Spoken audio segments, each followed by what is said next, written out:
Hi friends, happy తొలి ఏకాదశి. మా side అయితే తొలి ఏకాదశికి అప్పాలు చేసుకుంటాం. మీరు కూడా చేసుకుంటాం మీ సైడ్? కామెంట్ చేయండి చేసుకుంటే.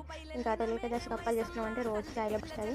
దుర్గమ్మకి వేసుకుంటాం కాబట్టి చుక్క ముక్క ఖచ్చితంగా ఉంటుంది. మీరు కూడా వేసుకుంటారా? కామెంట్ చేయండి. వెజ్జా మీరు నాన్ వెజ్జా? ఇంకా ఇక్కడ మా మమ్మీ అది సామాన్ చదువుతుంది దుర్గమ్మకి కావాల్సి. నేనేమో మామిడాకులు తీసుకురానికి అంటే మా ఇంటి దగ్గరనే చెట్టు ఉంటుంది. ఇంకా పూజ ఇచ్చినాక మామిడాకులు కట్టినాక నెక్స్ట్ దీపం పెట్టినాక మేమైతే పచ్చడితో కోడితో ఖచ్చితంగా నైవేద్యం పెట్టాలి. ఫస్ట్ ఇప్పుడు పచ్చడి పెట్టినాకనే మేము వండుకుంటాం. కనీసం ఒక 2 ఆకులైనా ఉండాలి. మా మమ్మీ కూర వండమంటే నేను పాపడాలు వేసిన 2 ఆకులతో. ఇంకా మా డాడీ కోడిని తీసుకొచ్చి ఇంకా దానికి నైవేద్యం పెట్టి కోడి కోసిరు. ఏమో నాటుకోడి అనుకుంటారో ఇది ఫారం కోడి అనుకుంటారో కానీ దాన్ని అయితే కాలుతురు మా వాళ్ళు. అది ఎట్లుంటుందో ఏమో. ఇంకా చికెన్ మొత్తం కట్ చేసినాక కర్రీ చేసేసుకున్నాం. కర్రీ చేసి ఇంకా రైస్ చికెన్ చేసి పచ్చడి చేసి నైవేద్యం పెట్టాలి.